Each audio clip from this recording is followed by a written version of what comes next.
All right, let's look at a little frustration. Why would we want to look at frustration? Well, in this sense, we're going to take a look at what was the frustrations with early PCs. Now, what am I trying to get to here? What I'm trying to help you understand is that there's societal reasons for why things are the way they are now and how that got built. Some of the most important information, but of course you needed to understand what was happening along the way in order to get to this point. Now, why this is so important is because this is continuing to happen. This is something that continues to move forward. And I've seen students go, oh, well, this is going to be the next big thing. And I ask them why, and then explain some things to them. And they're like, well, maybe it won't be. Right. So there's a lot of times we see something, think it's going to be big, and it's not going to be, because there's other factors, especially social factors, that are fitting into acceptance and using and all that stuff. So that's what we're looking at here. What really changed the acceptance of people with PCs?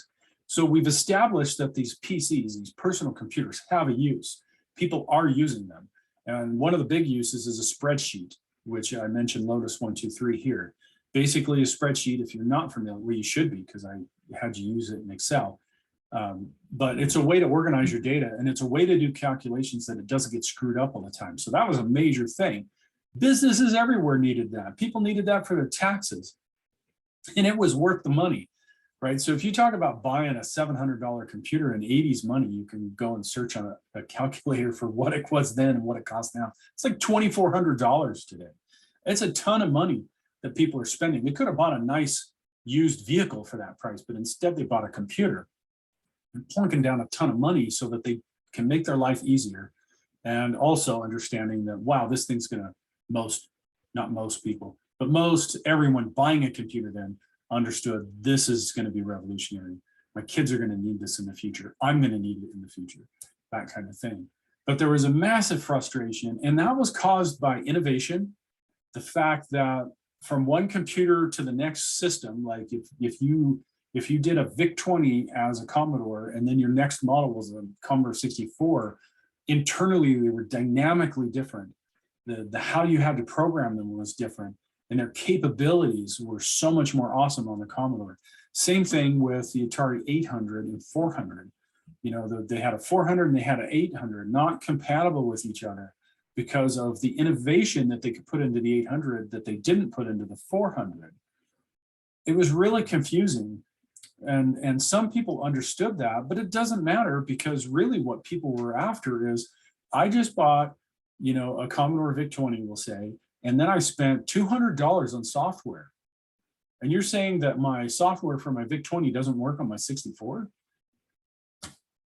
That happened to almost anybody that was at the beginning of that revolution, that they bought an Atari 400 and then an Atari 800 comes out and they're not compatible. Or the Apple II came out, right? And they sold different variations of that forever. And then in 1984, they bring out the Apple Mac and they're not compatible.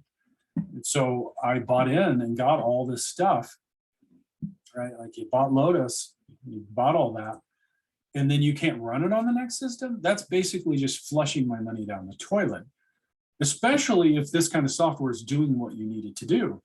And so really what happened is Microsoft was the one that built the OS for IBM, right? They're the one that did that, that created that for IBM. And so what you end up with is the fact, well, this is another component that I need to mention. We call them IBM Compatibles. So basically people started buying IBMs, the actual IBM computers, because IBM's name was on it, because IBM created suites of software to make sure that when you bought that PC, you had something to use it for, that you didn't have to program it. And then, of course, other companies basically did the same thing. They said, hey, look, IBM's going to go into this. They're the big computer company. This is going to be huge. And they were building things for IBM. Now, because they used Microsoft, I don't know if they understood it just from the get-go or what, but they understood that these businesses were not going to want to spend basically $400 worth of money on every computer they bought. Now, this is hard enough for a family at home. And you think, well, for a business, it should be easier. Well, in some cases, yes, but in most cases, no, because they're buying thousands of IBM Compatibles sitting here. We bought Lotus 1, 2, 3 for them. That cost us $60 per. So if we got 10,000 of them, you do the math, holy cow. Now it doesn't work with the new systems. We got to buy that again. Well, honestly, Lotus would have loved that, but they didn't want to spend the money. And so it became important that really, right, something that was brought out in 1984 still worked in 1995. So 11 years later, you can still run this software. If your business had invested $400,000 in software, you didn't have to turn around 2 years later and buy another $400,000 worth of software. And that's what was happening with the other companies. But again, that's innovation. The Commodore 64 was a huge advancement from the PET. It was an incredible machine. It was a big advancement from the VIC-20. Moving so fast that there wasn't a real good way to make it all compatible. As a matter of fact, this is a far different machine, Apple Mac, from an Apple II. Later on, around 85, they make an Apple II GS, and that actually has an Apple II chip in it, right? The technology got to the point where we could say, oh, we can have compatibility. It's on this one chip. The whole Apple II computer is on that one chip. But that didn't help them at the time, right? That all this was going on. So meanwhile, massive software collections are being built. It's all continue to be used. And that creates an end to this frustration for a lot of people. That's a technical thing that's happening behind the scenes that socially people are dealing with, right? So let's look at another concept and we'll see how it affects things. A more personal computer. So back in the 70s and 80s, that's what it looked like. So if I pull up a Commodore 64 screen, you're going to see the same thing. These are all called command line interfaces, CLIs, and we still use those. And if you're going into networking, security, you're going to use CLIs. You'll be very comfortable with it. It takes a little getting used to, but you'll be very comfortable. But that's where we started. But the problem is with them, and this is no different than it is now, you have to know what commands are actually available to type, COM, CP, that kind of thing. You have to know how to type them. So yeah, I just described one word, but what are you telling it to copy? How do you tell it to copy what you want? And then when can you actually type that? And where can you actually type that? So if you don't understand all of these things, then you cannot work at the command line without massive frustration. Now, for the average user, that is one big hill, right? You may just be fine with it, like, well, I really don't want to, but it's kind of cool, so I'll go do that. But your mom doesn't want to, your uncle doesn't want to, your dad doesn't want to. They want something easier. Well, unknown to most people, yet again, another person you're going to look at, huge, massive effect on computing, was Doug Engelberg, and he actually created a mouse in 1950 and showed it off, like called it a mouse and said, this is what we're going to do. So regardless of whatever you see out there, Doug Engelberg is the one that invented it and showed it off first. He demonstrated all of it, and he demonstrated how to use a computer and have pictures on it, not just these command lines. So later in 1970, so you start getting gaming systems, arcade systems in 72, you start getting home gaming systems in 75. So in 1970, Xerox, as you know, they built copy machines. They could see that paper was going to go away. They understood that. They were like, wow, computers are going to replace paper. I mean, if you just have computers connected to each other, why would you need to print something and file it?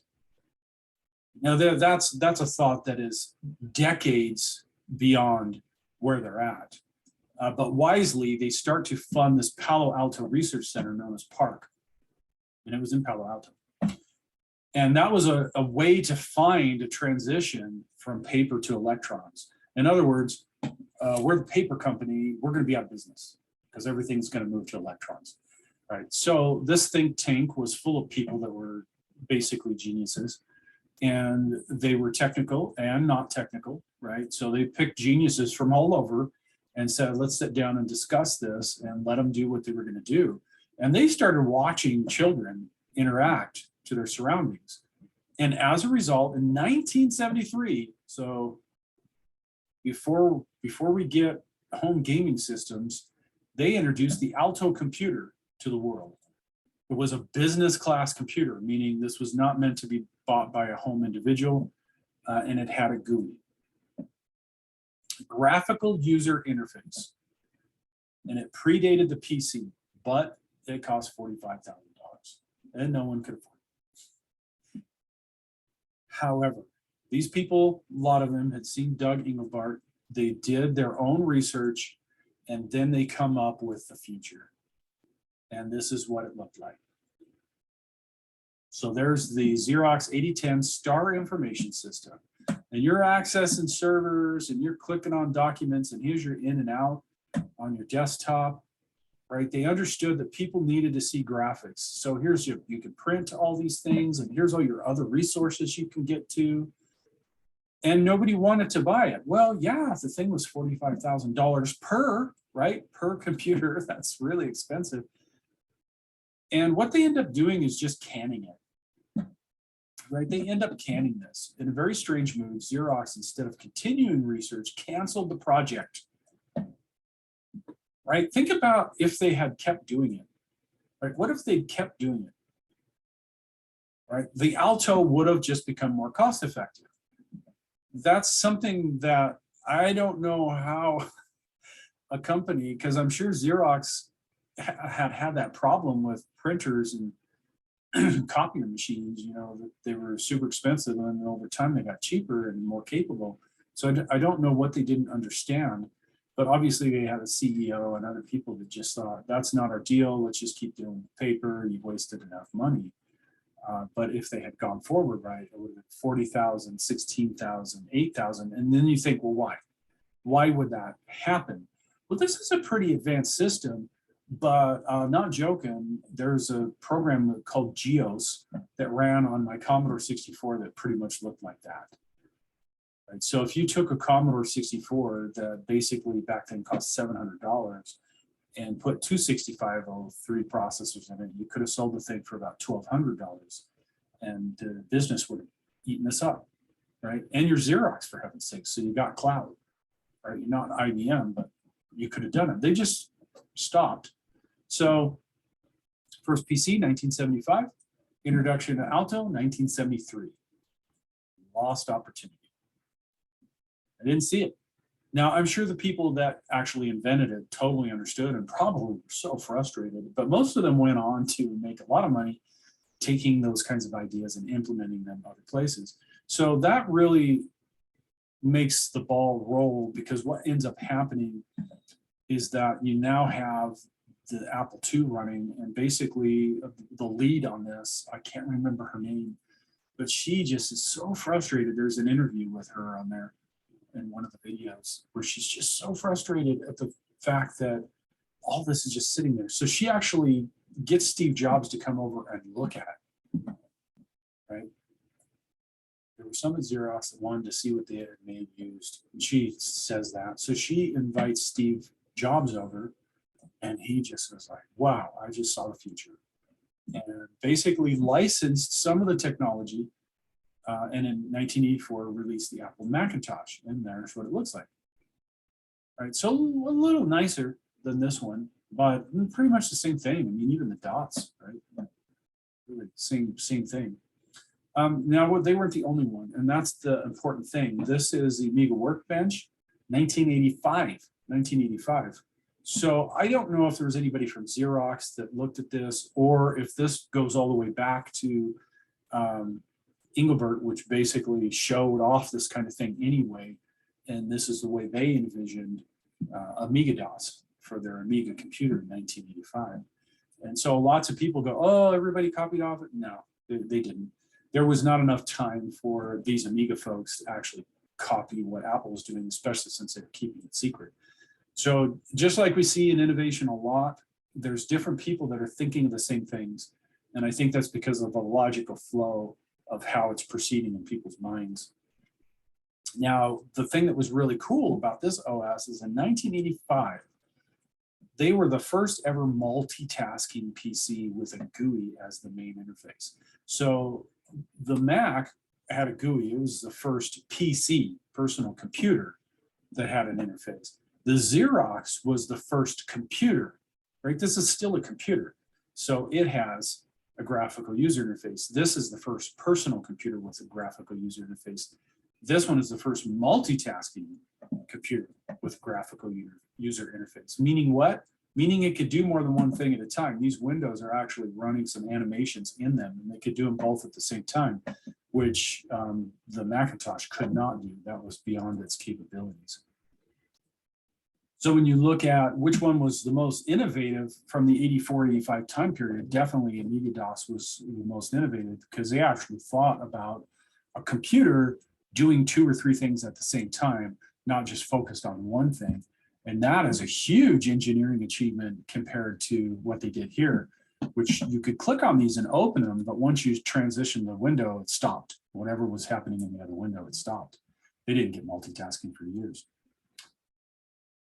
Now, a big concept here is innovation doesn't always survive. And that's something you'll know. You guys are old enough now to have seen some pretty innovative things, and then they don't seem to take off or go anywhere. And this is the story of that. Basically, that Amiga computer was released just after the Apple Mac. Here's some statistics. So let's take a look, like, what's going on here. The Mac had a 9-inch black and white monitor, and it was mono sound. The Amiga came with a 12-inch screen with the ability to display up to 4,096 colors, full stereo sound, and was the first production computer with, as I said, full multitasking. So that's okay. So we'd expect this to be really expensive. So let's take a look. What's on the internals? The Amiga combined the same CPU as the Mac had, which was the Motorola 68,000, and it ran at 7 megahertz. The IBMs and Compatibles used Intel processors. So an 80286 running at 8 megahertz. So basically, you're dealing with the same kind of performance. Some things the Motorola's chip did better, some things the Intel chips did better. And of course, there are numerous processors in a PC, hence the term central processing unit. So there's a lot of different processors, and there's numerous processors in the Amiga and Apple Mac as well. So the Amiga had a central processing unit, which is the general processor that deals with everything. And that's what the Mac was doing, and that's what an IBM was doing. It included that dedicated processors also for graphics and one for sound. So you had a general processing unit, a graphics processing unit, and a sound processing unit. Now, when you look at what our computers do now, that's what they do, right? CPU, GPU, and then you have your sound, right? You have 3 different things going on. And they did this way back in 1985. So reason the designers of the Amiga gave that they wanted to make the computer that could play arcade quality games. So Jay Miner, who was the team lead, he figured that if you could play that, then the computer could do anything. So what they're saying is that we want to make this look as, you could play a game that looks as good as what you see in the arcade. And at that time, it did. It created games that were just as good at that. And so he reasoned, because those are so powerful, when it comes to that, it ought to be able to do everything else. Right. And this is something a lot of people don't understand. And you can make an arcade system, that thing does one thing, and it will do it with less. So for instance, you can make a Sony PlayStation or anything, make a GameCube. You can make any graphics system, game system, and if it's focused on just gaming, it doesn't need as much processing power because it's not sharing anything. You just design it to do that. So what they were doing is designing a general computer that would be able to play games that well, meaning that it's going to be that much more ahead. So the Amiga PC was so far ahead of its time, it would take 10 years for Ibm Compatibles running Windows 95 to catch up. And that's the truth. So if you bought an Amiga back in 1986, you weren't going to sell it till 1996, because it wasn't until then that IBM's really actually caught up. Integrated sound and graphics would not become a standard on PCs until the year 2000. So you could even push it that far. So as with Xerox, the engineers at Commodore understood what they had, but management didn't. So management pushed the Amiga as a replacement for the IBM PC, right? The IBM is what everybody's chasing now. They're the ones that are selling gangbusters in businesses, and Commodore has this machine that'll run business, it'll run home, it'll do anything. So they're pushing it for IBM. Well, why am I telling you this? Okay, well, back up here, right? Hey, I already bought my IBM. Why would I switch to Amiga? I got to buy all that software over again. It's already done, but they didn't understand that at the time. They didn't understand that basically that war was done. There was no way that they were going to ever displace IBM because you have Microsoft DOS and all those compatibles and all that software built up, and they're not going to go out and rebuy the software alone. That's hundreds of thousands of dollars. So they marketed it as a replacement for that, saying, hey, we're a superior version of an IBM compatible PC. And it was, yeah, it was. It could even run some IBM software, but no, that's a done dead game. So they already invested heavily in that. And what they should have understood is, wait, we own the home market, right? The Commodore 64, how many millions did that sell? Millions. So even though a lot of history shows, well, they used to, now they're a lot more correct on YouTube. And they would say, oh yeah, this, Apple was this so popular computer and Macintosh was so popular. Really, the Commodore 64 was just beating them tremendously. So why not take that position you have, make it compatible, because you got a powerful CPU to run Commodore 64 processes, make that so you can run any of those games you want, and then just basically take over that whole home market, right? Then you keep them. That didn't happen. That didn't happen, right? Jack Trammell's idea of a computer for the masses, not the classes. They jumped that.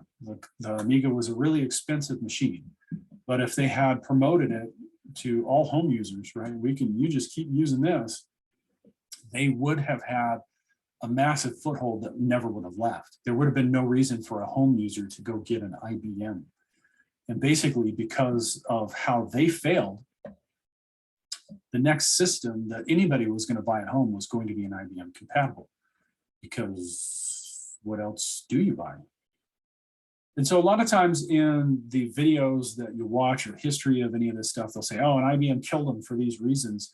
And really, in this situation with Commodore, they killed themselves. If they had marketed to home, made it compatible with the 64, then they would have kept that home market, and compatibility would have caught up, right? Interoperability, as I mentioned later, would have caught up. Now, later on, there was a big push. There was a new tech card created, and a lot of the stuff that you see from the 90s, that's like video overlay on TV shows and stuff, actually were using this Amiga because it had that kind of power to do it. So I'm going to go ahead and stop this here, and we'll continue with the next